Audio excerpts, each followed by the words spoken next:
कराडांचं नाव घेतलं जातं, मात्र धनंजय मुंडे मंत्री असताना मग ही जी चौकशी निष्पक्ष होईल का? नाही, एक तर वाल्मिक कराड हा मुंडेंच्या कंपन्यामध्ये पार्टनर आहे, तो शेअर होल्डर आहे, अधिकृत डायरेक्टर आहे आणि त्याचा सूत्रधारच मुळात हा वाल्मिक कराड आहे आणि यांचे धागेदोरे सर्व चौकशी केली की मंत्र्यापर्यंत जातील.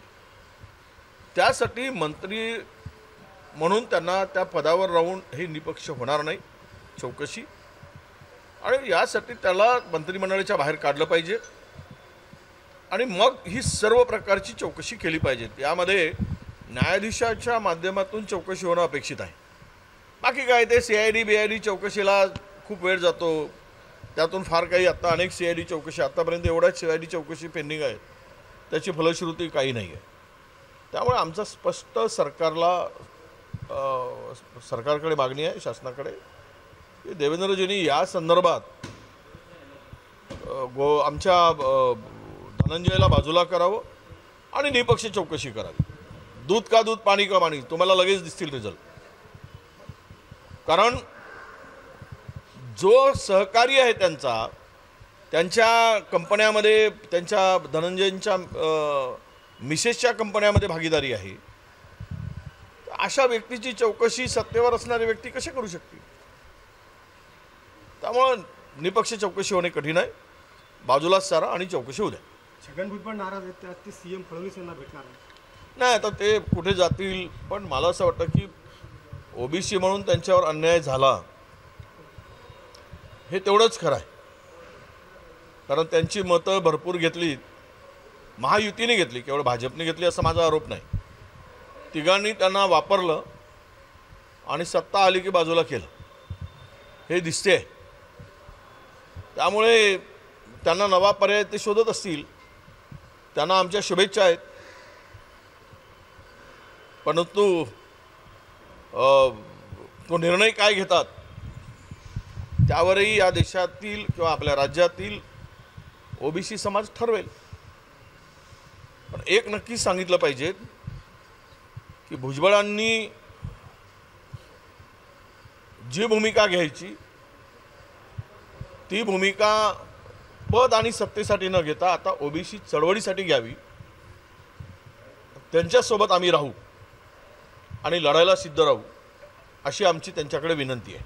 खाते वाटपाला तर उशीर झाला, आता पालकमंत्रीपदासाठी रस्सीखेच सुरू झालेले तीन पक्षांमध्ये. नाही, हे आता ते पूर्वी हुतुतू होता ना, आता हुतुतूचा खेळ सुरू आहे. एकाचा पोट भरला की लगेच त्याला, म्हणजे आऊट झाला की दुसऱ्याला उठवतात.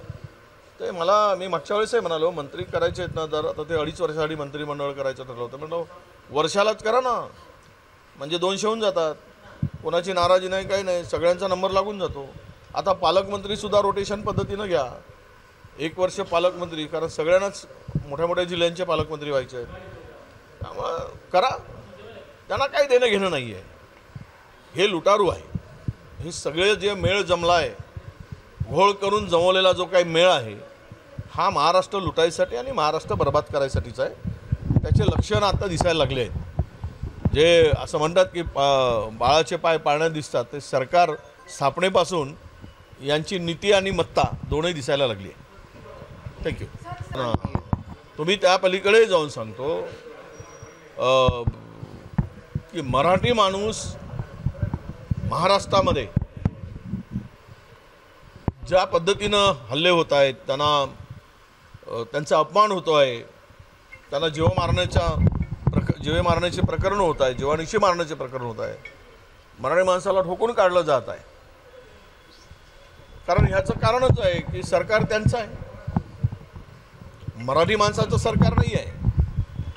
त्यांना वाटतं की सरकार आमचं आहे परप्रांतीयांना.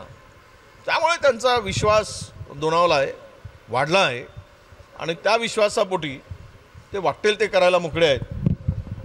उद्या घरात घुसून मारणं सुरू आहे, घरातमध्ये त्यांच्या खाण्यापिण्यावरून मारणं सुरू आहे. उद्या म्हणतील की आमच्या वार्डामध्येच नको, आता त्यांना फ्लॅटमध्ये नको आहे, उद्या त्यांना वार्डामध्ये नको आहे, उद्या शहरामध्ये नको आहे मराठी माणूस. कारण या सरकारवरच मर्जी परप्रांतीयाची आहे. त्या सरकारलाच वाटत आहे की आम्ही परप्रांतीयामुळे सत्तेमध्ये आलो आहोत आणि परप्रांतीयांना वाटते की सरकार आमचं आहे. त्यामुळे राजाश्रयामुळे मराठी माणसाला उद्या महाराष्ट्रातून हद्दपार केलं तर त्यात काही म्हणजे लोकांना अचंबा वाटायला नको. राहुल गांधी एकत्र आलेले आहेत. काय वाटतं राजयुद्ध एकत्र आले नाही लग्नाचा विषय. राहुल गांधी आज परभणी दौऱ्यावरती त्या दौऱ्याबद्दल नाही, ज्या पद्धतीनं सूर्यवंशीचा पोलीस कोठडीमध्ये मृत्यू झाला, एकूणच प्रकरण इतकं भयानक आहे की पोलिसांनी या प्रकरणामध्ये जो आतताईपणा केला त्या संदर्भात गृहमंत्र्यांचं उत्तर आम्हाला अपेक्षित जे होतं ते मिळालं नाही हाऊसमध्ये आणि फार वाईट पद्धतीनं त्या ठिकाणी पोलिसांनी बळाचा वापर करून लोकांना जीव जाईस्तोवर लहान मुलापासून महिलापर्यंत बदडून काढण्याचं काम केलं, जखमी केलं. उचलून त्या कोम्बिंग ऑपरेशनच्या नावाखाली ते कितीही म्हणू देत कोम्बिंग ऑपरेशन झालं नाही. ज्यावेळेस या सूर्यवंशीला मल्टिपल इंजुरी म्हणून आपला डॉक्टरांचा रिपोर्ट येतो, CS रिपोर्ट येतो, त्यावेळेस काय त्याला वळ म्हणजे काही सिनेमामध्ये मारतात तशा रेगा मारल्या होत्या काय? त्याच्यावरून दिलेला रिपोर्ट आहे काय? सिनेमामध्ये वळ दाखवतात ना. काय चाललं आहे राज्यामध्ये? कुठल्या पद्धतीचं स्टेटमेंट केलं जातं आहे? काही का म्हणजे तिथे काही झालंच नाही मग तो पोलीस कोठडीमध्ये मारायला. हे सगळं जे आहे या राज्यामध्ये ज्यांची ज्या पद्धतीची नीती आहे किंवा तो काम करण्याची पद्धत आहे किंवा त्यांचा जो आयडिओलॉजी आहे त्यामध्ये हा दलित, आदिवासी, मागासवर्गीय कुठेच नसतो. त्यांनी आवाज करायचा नाही. आवाज केलं तर घरातून काढू, मारू आणि मारलं तरी आम्ही 5-10 लाख रुपये देऊ, सात्वन करू, याच्या पलीकडे तुम्ही बोलायचं नाही. या विचाराने जर सरकार वागत असेल तर सरकारचा आतताईपणा आहे. सरकारची ही मानसिकता मला वाटतं की विकृत आहे असा माझा स्पष्ट आरोप आहे. आणि यामुळं राहुलजी उद्या तिथे भेटून त्या कुटुंबाचं सात्वन केल्यानंतर पुढची या संदर्भात सरकारच्या भूमिकेच्या संदर्भात आणि जे पोलिसांनी केलेलं जे काही तिकडे लोकांना ज्या पद्धतीनं लोकांना मारहाण केली तर यावर आमचं पुढची दिशा आम्ही ठरवणार. शेवटचा प्रश्न आहे. राहुल गांधीचा जो आजचा दौरा आहे परभणीचा, तर त्यावरती टीका करताना बावनकुळे असं म्हणाले की नौटंकी राहुल गांधी. आता असं आहे, सत्तेची गरमी, सत्तेची उर्मी, तोंडातून वाटेल ते बडबड करायला लागतं. माणूस जिंकला की उर्मट होतो, हा त्याचा परिणाम आहे. एखादा दलित कुटुंबातील व्यक्तींचा पोलीस कोठडीत मृत्यू होतो. ते कशामुळे आंदोलन होतं की ज्यामध्ये संविधानाचा शिल्प तोडला जातो तिथून झालेलं ते आंदोलन. परंतु ज्या पद्धतीने ते प्रकरण सगळं हाताळलं गेलं आणि त्यातून जे काही आजची स्थिती उद्भवली तर हे लपून नाही आहे, महाराष्ट्र सगळा बघतो आहे. अशा वेळेस बावनकुळेजींनी आमचा सल्ला आहे त्यांना की कुठल्याही नेत्याविरुद्ध बोलताना शब्द जरा जपून बोलावेत. सगळ्यांच्याच बरोबर आम्हालाही बोलता येईल, मग सगळे बाकीच्यांची नौटंकी पण आम्हाला काढता येईल.